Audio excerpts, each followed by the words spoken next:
Escuchas a Gabriela Valenzuela en Pauta de Negocios.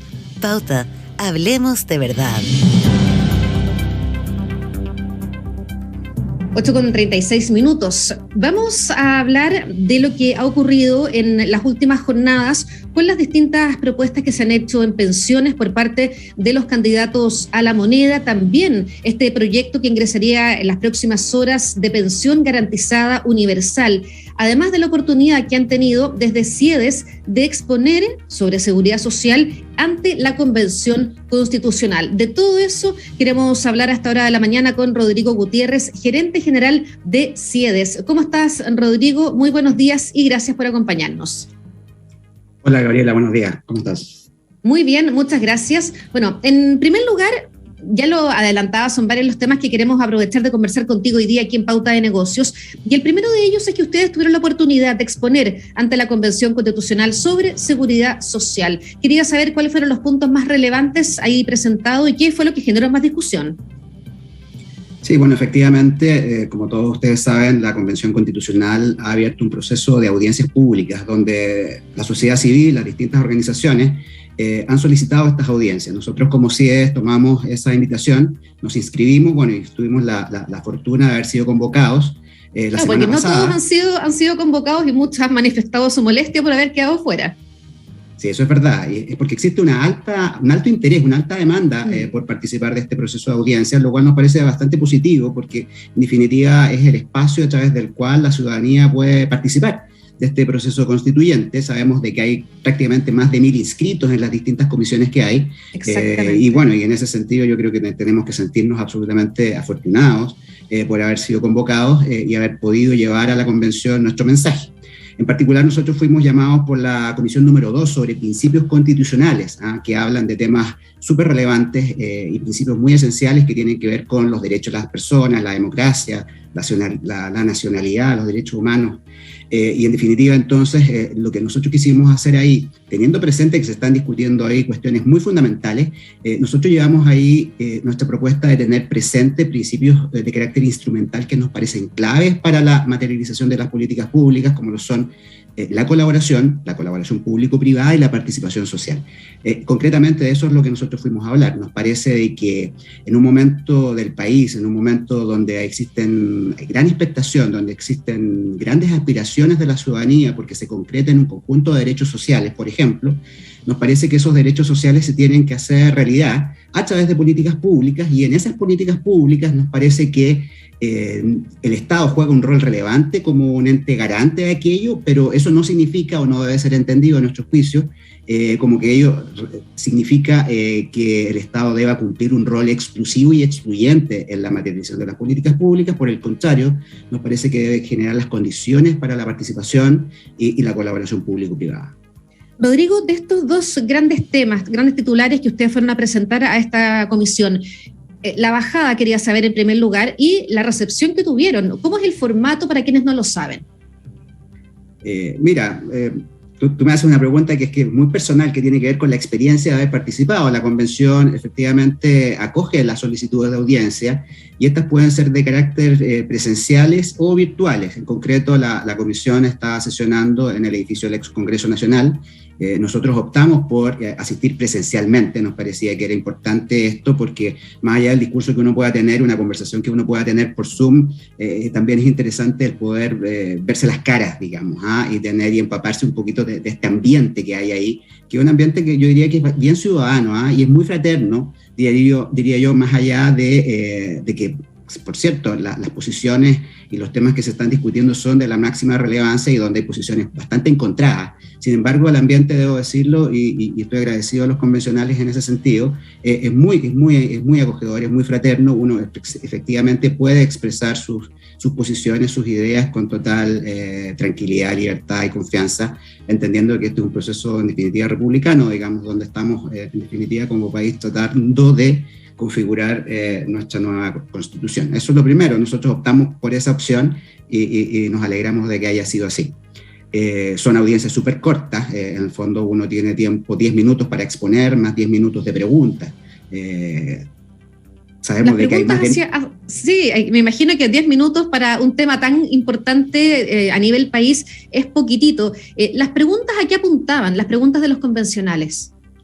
Sí, bueno, en concreto, en el caso nuestro, fuimos a defender estos principios, que, como te decía, nos parece fundamentales, la colaboración y la participación social, y un poquito el correlato, digamos, o el corolario de aquello es tratar de transmitir también de que en este momento político del país, en este momento donde hay grandes expectaciones desde el punto de vista de que hay una demanda por derechos sociales o por un Estado social de derechos, como se le quiera llamar, en la mirada de las distintas orientaciones políticas que participan de la convención, a nosotros nos parece que tan relevante como consagrar aquello en el documento constitucional, nos parece que tenemos que hacernos cargo de esas promesas que eventualmente van a quedar ahí inscritas. Y por lo tanto nos parece que esos derechos fundamentales, entiéndase, derecho a la seguridad social, a la salud, a la educación, a la vivienda, etcétera, tenemos que ser capaces de poder materializarlos. Y a través de las políticas públicas, como te decía, nos parece que el rol debe cumplir un rol de regulación, de fiscalización, en ningún caso exclusivo y excluyente en la materialización de las políticas, y por lo tanto quisimos llevar también un conjunto de ejemplos, porque en definitiva la colaboración y la participación son aspectos que son propios de nuestro rasgo sociocultural en Chile, es parte de nuestra idiosincrasia. A través de la colaboración público-privada se han logrado grandes cosas, y nuestra propuesta era de que no abandonemos ese camino otorgándoselo al Estado solamente porque el Estado podría eventualmente fallarnos como sociedad. Sabemos de que existe una deuda en materia de armonización del Estado, sabemos de que el Estado posee rigideces normativas que son importantes, tiene la inercia de la burocracia administrativa, existen limitaciones para la creatividad, la innovación, pudiese ser de que no tuviera la flexibilidad suficiente y necesaria para materializar estas políticas públicas que se requieren y que hoy día la ciudadanía espera con mucha expectativa. Entonces, ese fue nuestro mensaje, y llevamos ejemplos en el sentido de que en materia de seguridad social, por ejemplo, existe una larga experiencia, una larga trayectoria de la participación de gestores privados en los distintos temas, ya sea en pensiones, en salud, en seguridad laboral, en beneficios sociales, en desempleo. Existen un conjunto de organizaciones, instituciones públicas y privadas que son las llamadas hoy día a prestar esos derechos, y que, por cierto, existen reformas que están ahí que se tienen que discutir. Compartimos la urgencia de que estas reformas se lleven a cabo lo antes posible, pero en definitiva nos parece que es el conjunto de la sociedad, el mundo público y el mundo privado, el que debe converger en la materialización de estas políticas públicas, y no solo el Estado, porque, como te digo, eso pudiese en definitiva ser un riesgo y puede significar un peligro, digamos, al momento de que estas promesas pudiesen no llevarse a cabo. En ese punto, hablabas del momento político que vive el país. Estamos a 2 días de las elecciones presidenciales y quería saber cuál es la evaluación técnica de las propuestas previsionales de los candidatos que hacen desde CIEDES. Bueno, por cierto, el tema de pensiones es uno de los temas contingentes y de mayor preocupación de la ciudadanía, y es además un tema que ha estado en la palestra ya hace bastante tiempo. Sabemos que esta es una reforma que está pendiente ya hace por lo menos 10 años. 10 años por lo menos, sí. Por lo menos, ¿cierto? La principal reforma al sistema de pensiones se llevó a cabo en 2008 en el primer gobierno de la presidenta Bachelet, pero al poco tiempo los diagnósticos mostraron la necesidad de introducir nuevos cambios. Y bueno, se viene discutiendo esto ya desde el 2013, 2014, la Comisión Bravo, el segundo gobierno de Bachelet presentó un proyecto de ley, y este gobierno también lo ha discutido largamente durante todo este periodo, y la verdad es que estamos llegando al término, y resulta que este es un tema nuevo de campaña para estas elecciones presidenciales del domingo, y sabemos que va a ser una agenda intensa también para quien gane en el futuro. Y desde ese punto de vista, bueno, nosotros primero hacemos un balance, por cierto, negativo, de que obviamente todavía tenemos pendiente esta reforma, pero positivo, o más bien optimista desde el punto de vista de que sea quien sea el que gane este domingo, este tema va a estar dentro de sus prioridades a partir de marzo. Las reformas que se proponen son distintas, sí. Con eso quiero contestar tu pregunta. No obstante, tienen aspectos en que convergen. Ambas propuestas hablan en materia del pilar no contributivo hacia una pensión básica universal. Esto quiere decir de que ambas candidaturas entienden de que el pilar solidario actual, tanto del punto de vista de su cobertura, como también desde el punto de vista de la magnitud de la pensión básica solidaria y del aporte solidario, se han quedado cortos, y que el Estado tiene que hacer un mayor esfuerzo, y de ese punto de vista en ambas candidaturas está hecha una propuesta de avanzar hacia una pensión básica universal. en un caso más generosa que en la otra, y ahí la prevención la que de nosotros Boric, hacemos... 250.000 pesos.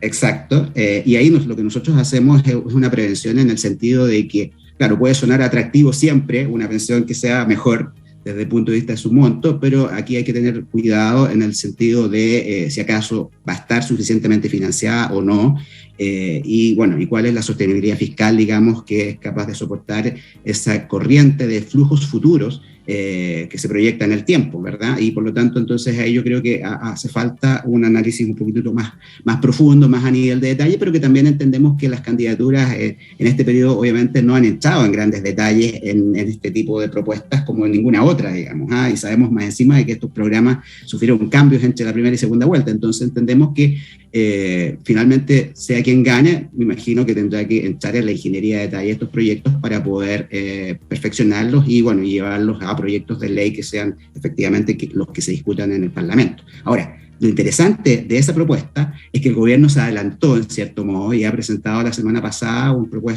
proyecto de pensión garantizada universal, que va exactamente en la misma línea de los dos candidatos presidenciales. Entonces, lo que yo creo ahí que debiera ocurrir, y si desde esta humilde tribuna uno pudiera sugerir algo, yo le sugeriría a los candidatos, que sea quien gane nuevamente, que apoyara que este proyecto pudiese aprobarse en lo que queda de este gobierno. Básicamente, se supone que hoy día ingresa, lo que decía hoy día en la prensa, que lo que ha trascendido es que podría hoy día ingresar a trámite, y uno se pregunta, a ver, a 2 días de la elección presidencial, también llama la atención que comience esta tramitación hoy. Sí. Bueno, es difícil, ¿cómo decir?, explicar, digamos, las distintas variantes en las estrategias políticas que toma el gobierno en un periodo electoral, pero más allá de eso, yo creo que entendemos de que la ciudadanía en definitiva espera una mejora en las pensiones, y cuando ya han pasado tantos años en que esas mejoras no llegan, yo diría que nunca es tarde como para poder avanzar con generosidad. Y lo que yo me atrevería a sugerirle a cualquiera de los dos candidatos o al futuro presidente electo es que ojalá no se esperara a marzo para tramitar este proyecto, eventualmente poder avanzar igual, introduciendo los matices, los enfoques, las propuestas de cada uno, de quien gane, porque de ese modo también se libera la agenda legislativa para el futuro. O sea, aquí la gran discusión, y con esto avanzo al segundo punto, es cuál es la gran reforma que nosotros vamos a tener en materia del pilar contributivo, es decir, el pilar de ahorro. Sabemos de que aquí hay un tema que también hay consenso desde el punto de vista de que la tasa de cotización tiene que aumentar. Hoy día es de un 10%, ha quedado absolutamente corta, ha quedado mucho más corta aún luego de los procesos de retiros de fondos previsionales, donde sabemos que hemos retrocedido del orden de un 30% promedio de las pensiones, producto de que las personas han sacado parte de sus ahorros, tienen menos saldos y tendrán menores pensiones en el futuro. Pues bien, si antes de ese proceso de retiro sabíamos que teníamos que aumentar la tasa de cotización, ahora con mayor razón hay una candidatura que propone aumentarla hasta en un 4%, la otra candidatura habla de un 6%. Nosotros incluso desde CIES, y respondiendo nuevamente a tu pregunta desde el punto de vista técnico, nosotros creemos que podemos ir incluso a una tasa de cotización mayor para compensar el efecto de los retiros y avanzar definitivamente a pensiones mejores. Acá yo creo que lo más relevante de esto tiene que ver con la gradualidad con que se instala o se implementa este proceso de aumento de la tasa de cotización, porque sabemos que esta tasa de cotización es con cargo al empleador, eso implica mayores costos y puede tener efectos negativos en el empleo. Por tanto, nos parece que lo relevante acá es plantearse eventualmente llegar a un 6, un 8% con gradualidad en un horizonte de tiempo del orden de, no sé, podría ser incluso 8 años, bueno, dependiendo de cuál sea el ajuste, digamos, a nivel macroeconómico que una medida de este tipo pudiera significar. Aprovecho de preguntarte por una propuesta que hizo Gabriel Boric. Bueno, ustedes son una entidad 100% técnica, y después de todo lo que ha pasado, arreglos, contradicciones, ajustes, precisiones, Boric propone que los fondos de pensiones sean heredables tal como lo son las rentas vitalicias. ¿Existe hoy día herencia bajo esta modalidad? Mira, acá este ha sido un tema bien controversial, efectivamente, porque un senador señaló que no, luego el candidato... En Radio Pauta lo dijo, el senador Latorre. Mira, exactamente, ustedes fueron testigos directos entonces de esto. Y la verdad es que yo creo que, yo creo que en tiempos de campaña y en tiempos de ajustes programáticos, justamente como ha habido ahora en esta semana, yo diría que ha habido bastante importante insuficiencia, me atrevería a decir yo, desde el punto de vista del detalle de las propuestas. Y se han cometido errores, etcétera, imprecisiones. Para ser bien honesto, yo creo que lo responsable sería acá no profundizar en esos temas, porque la verdad es que nunca fueron expresados tampoco detalles. Lo que nosotros sabemos, eso sí, y yo me atrevo también a sugerir a las candidaturas presidenciales, es que cuando uno evalúa las preferencias de las personas, y esto es muy importante porque se habla de la falta de legitimidad del sistema y de otorgarle legitimidad al sistema. La legitimidad del sistema se logra en la medida de que es aceptado por la ciudadanía. Y hoy día la ciudadanía mayoritariamente, y esto lo señalan distintas encuestas, reconoce o quisiera que tuviera valoración el ahorro como resultado de su esfuerzo individual. Desde ese punto de vista, entonces, nos parece que cualquier propuesta de reforma en el pilar contributivo considere el modelo de capitalización individual como un elemento fundamental. Es decir, cuando hay capitalización individual, es decir, hay ahorro individual, evidentemente que ese ahorro luego posteriormente debiese, o sea, como existe propiedad respecto de ello, bien puede haber herencia respecto de algo que es propio. Distinto es el caso cuando estos ahorros luego se traducen en prestaciones, como pudiese ser el caso de una renta vitalicia. Y en el caso de una renta vitalicia, entonces lo que uno hace es que compra un flujo futuro de pagos en el tiempo, y evidentemente uno pierde la propiedad. Entonces, la referencia que hacía el candidato Boric tenía que ver con, en definitiva, una suerte de prestación complementaria por el cual hoy día en la industria se paga una prima. Se paga, claro. Se paga algo adicional para justamente poder entonces optar a aquello. Pero son aspectos que habría que discutir muy en detalle, entonces yo creo que no vale la pena profundizar, creo yo, mientras no exista detalle esas propuestas. Nos parece que, volviendo a lo anterior, nos parece que una propuesta de cambio en el pilar contributivo debiera implicar una mayor tasa de ahorro, mayor tasa de cotización, sin duda. Y nos parece que debiera estar basada principalmente en el ahorro individual, porque es lo que las personas valoran como resultado de su propio esfuerzo, pero también entendemos que existe también una expectación y una aspiración de introducir solidaridad al sistema para efectos de corregir ciertas distorsiones que se dan, por ejemplo, respecto de las mujeres, que sabemos que logran menores pensiones producto de menores niveles de ahorro, y por lo tanto bien uno podría plantear un componente solidario también ahí, y lo que nosotros ahí nos atrevemos también a decir es que ese componente solidario o de ahorro colectivo que pudiese darse es siempre desde el punto de vista intrageneracional y no intergeneracional, porque lo intergeneracional significa reparto a la clásica, y eso nos parece que tiene el gran problema de la falta de sostenibilidad en el tiempo, por el cambio demográfico que estamos viviendo. Sí, para ir cerrando, Rodrigo, el Fondo E ha sido uno de los protagonistas este año. Hemos tenido alzas, bajas, salidas masivas. ¿Qué experiencia han sacado ustedes de este movimiento de fondos que hemos vivido este 2021? Bueno, ha sido tremendo. Desde que existe el sistema de multifondos, los procesos de traspaso se mantuvieron bastante acotados en el tiempo. Sabemos de que el año 2008, 2011 hubo movimientos producto de las crisis financieras mundiales, y la verdad es que luego habíamos visto un aumento, pero más bien pausado, gradual, de este ejercicio de la libertad de las personas por escoger tanto la administradora de fondos como el multifondo en el cual estaban. Y nosotros veíamos como algo positivo aquello, en el sentido de que mostraba preocupación, interés de las personas por sus propios ahorros. Lo que vimos a partir del estallido social y posteriormente la pandemia y producto de la crisis financiera mundial y de la gran volatilidad de los mercados es que las personas fueron mucho más activas respecto de tomar estas decisiones, y los niveles de traspasos se multiplicaron por 10, por 15 veces los valores promedios que llevábamos mensualmente, pero observamos que también eso se dio básicamente por recomendaciones de terceros que sugerían a las personas entonces cambiarse de un fondo a otro, intentando o minimizar las pérdidas o maximizar las ganancias, todo aquello en el corto plazo, desconociendo el carácter de seguridad social, de ahorro de largo plazo que posee el sistema de pensiones. Nos parecía entonces de que ahí se tomaron malas decisiones. Mucha gente, por ejemplo, en los primeros meses de este año, tomaron una recomendación de ir al Fondo E.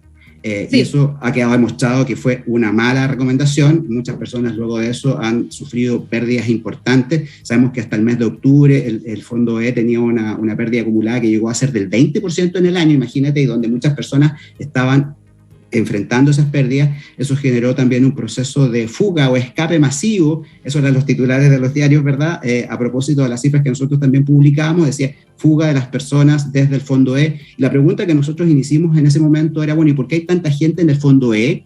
Había más de 1 millón de personas en el Fondo E, siendo que no solamente 200.000 personas eran las que tenían que estar ahí de acuerdo a su perfil de edad. Y la única explicación que nosotros encontramos fue que siguieron recomendaciones de terceros y lamentablemente fueron unas malas recomendaciones. Y bueno, y justamente por eso es que también el regulador reconoció la importancia de establecer restricciones a la actividad de estos terceros, bueno, terceros que afortunadamente hoy día ya no están. Es mejor esperar en medio de esos momentos de incertidumbre. Rodrigo Gutiérrez, gerente general de CIEDES, gracias por habernos acompañado hoy día aquí en Pauta de Negocios. Muchas gracias, Gabriela. Buenos días. Escuchas la información económica y financiera más relevante. Escuchas Pauta de Negocios.